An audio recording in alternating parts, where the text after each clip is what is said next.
김일성을 왕으로 만든 사건, 8월 종파 사건, 지금부터 시작하겠습니다. 1956년 모스크바에서는 비밀리에 소련 공산당 제20차 대회가 열리게 됩니다. 후르쇼프는 여기서 스탈린에 대한 개인 숭배를 비판하며 이러한 개인 숭배가 마르크스 레닌주의의 기본 원칙들을 철저히 왜곡해버렸고 당의 원칙과 민주주의를 파괴했다고 이야기했습니다. 그의 이러한 연설은 공산주의 사회에 상당한 충격을 주었고 이는 북한도 마찬가지였습니다. 북한은 이를 계기로 김일성의 개인 숭배를 비판하는 움직임이 나타나기 시작했으며 김일성과 충돌하던 소련파와 연안파에게도 영향을 주게 됩니다. 그러던 와중에 개최된 조선노동당 3월 전원회의는 소련파와 연안파에게 실망만 안겼습니다. 김일성은 자신의 개인 숭배에 대해서는 언급을 피하면서 자신의 파벌인 빨치산파를 제외한 다른 파벌들의 대표적인 인물들에 대해 종파주의자라 비난하고 그들이 오히려 개인 숭배를 받고 있음을 주장했습니다. 그리고 자신은 항일 빨치산 투쟁의 전통을 계승하고 있다며 자신에 대한 개인 숭배를 정당화했습니다. 이에 연안파와 소련파는 김일성의 독재적 리더십 체제는 변하지 않을 것이라 확신할 수밖에 없었습니다.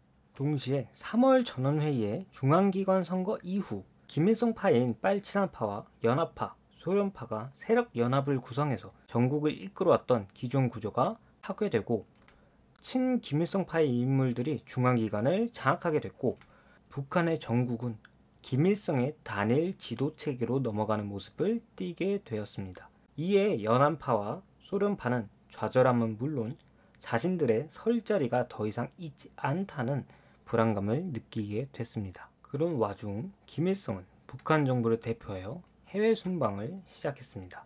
김일성은 동유럽과 소련을 거쳐 몽골로의 순방을 시작했고 평양은 김일성이 부재한 상태에 놓였습니다. 연안파와 소련파에게 김일성을 추청할 최적의 시기가 찾아온 것입니다. 게다가 당시 폴란드에서는 노동자들의 시위 끝에 기존 정부가 무너지고 개혁 정부가 탄생하는 포즈난 사건이 일어났고 이는 당시 소련파와 연안파를 고무시킵니다. 최창익, 박창옥 등의 연안파와 소련파는 반김일성의 기조 아래 연합하고 김일성이 돌아온 이후 8월 전원회의에서 김일성의 잘못을 지적하여 당 중앙위의 혼란과 분열을 야기하고 직맹당체와 정권기관을 대립시키며 당 열성자 회의를 소집해 당과 정부의 지도부를 공격, 이후 우리의 광복절에 해당하는 8월 15일 해방일 시위에 참가하는 노동자 그룹을 연단 근처로 접근시키고 지도부 교체를 요구하게 한 다음 이를 통해 서위가 지도부를 체포하자고 모의했습니다. 8월 전원회의는 김일성의 보고로 시작됐습니다. 여기서 김일성은 여전히 다른 계파를 비난하면서 자신에 대한 공격은 오히려 당의 통일을 저해하는 행동이라고 비난했습니다. 이후 몇 차례 연설이 지나가고 연안파의 윤공흠이 의기양양하게 등장합니다. 그는 소련공산당 제20차 정당대회 정신이 조선노동당에는 존재하지 않는다며 운을 띄웠고 조선노동당은 마르크스 레닌주의의 원칙을 따르지 않고 개인 숭배가 당의 노선을 왜곡시키고 당내 민주주의를 파괴시키고 있으며 이러한 역량으로 조선인민은 어려운 경제 상황에 직면해 있다며 김일성을 위시한 지도부를 신랄하게 비판하기 시작했습니다. 그러나 회의장에 울려 퍼진 것은 호응이 아니라 맹렬한 공격들이었습니다.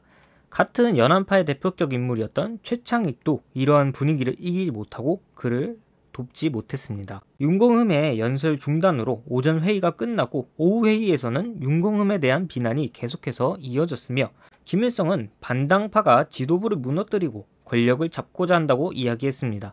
최영건 또한 반김일성파를 종파주의자로 몰아갔고 반김일성 연합의 당초 계획과 다르게 전원회의는 연안파와 소련파 인물들인 최창익, 박창옥 등을 처벌하기로 의결하였습니다. 심상치 않은 분위기를 느꼈던 서위, 리필유, 윤공흠 등의 연안파 인물들은 이미 중국으로 망명을 가버린 후였습니다. 그리고 다음날 전원회의에서는 최창익, 윤공흠, 서위, 리필유, 박창옥 등의 반김일성 연합의 인물들이 제명 및 탈당을 당하게 됩니다. 왜? 어떤 이유에서 전원회의에서 연안파와 소련파는 그들의 계획과 다르게 오히려 종파주의자로 몰리고 자신들을 숙청할 기회를 김일성에게 제공하게 됐을까요? 사실 이 계획은 사전에 김일성에게 누설되어 버렸습니다.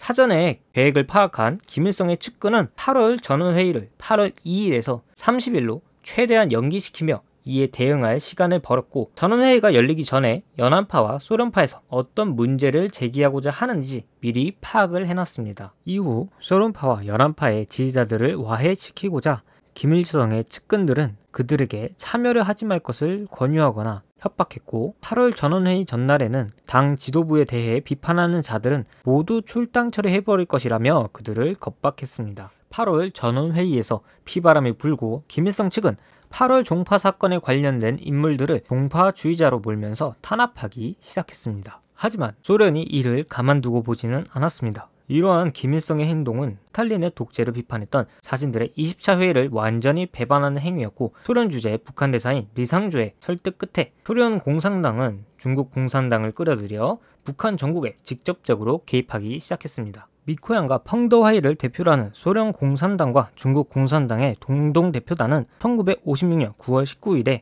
평양에 도착했습니다. 평양에 도착한 그들은 당 중앙위 회의의 개최와 8월 전원회의의 결정 번복을 요구했습니다. 결국 김일성은 압력에 굴복해 9월 전원회의를 열고 재입당 조치를 통해 기존 처벌 결정을 번복하게 됩니다. 결정 번복 이후 대표단은 그날 바로 출국했습니다. 하지만 김일성이 여기서 포기할 인물은 아니었습니다. 8월 종파 사건 이후 김일성은 기회를 틈타 반김일성 세력의 잔존 세력의 완전한 청산을 목표로 반종파 투쟁을 시작합니다. 당시 폴란드에 이어 헝가리에서 헝가리 혁명의 발생으로 소련은 북한에 대한 여력을 헝가리에 쏟을 수밖에 없었고, 중국 또한 정풍 운동이 일어나며 마오쩌둥의 위치를 위협했기에 북한에 신경 쓰기 어려웠습니다.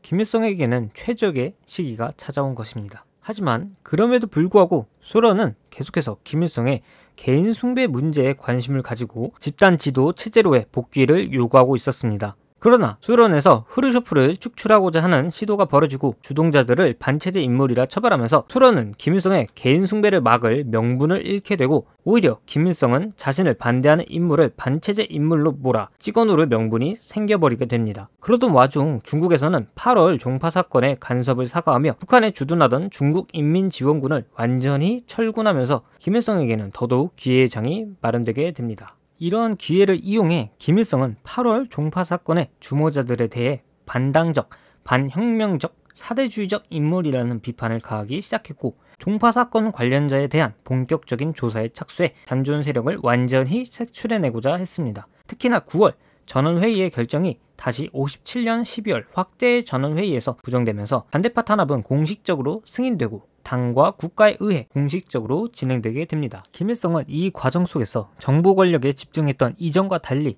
당권을 장악하는 데 더욱 심혈을 기울였고, 군대 내 당위원회라는 조직을 설치해 군사 간부를 당 내부로 끌어들임과 동시에 당을 통해 이들을 통제 가능하도록 만들며 군대 역시 장악해 나갔습니다. 이 과정에서 북한을 사상적으로 결집시키고자 천리마 운동 또한 시작합니다. 이러한 과정을 거쳐 김일성은 당뿐만 아니라 군대 내에 소련파 및 연안파도 숙청해 나갔고, 최창익과 박창욱에 대한 비밀 재판을 열어 이들을 사형시키면서 반대파를 완전히 제거, 그의 독재 체제가 막을 올리게 됩니다.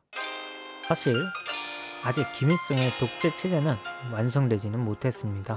아직 갑산파라는 정파가 남아있었고, 이후 김일성은 이 갑산파마저 숙청하면서 자신의 독재 체제를 완성하게 되는데요. 추후에 이에 대해서 다뤄보도록 하겠습니다. 봐주셔서 감사합니다.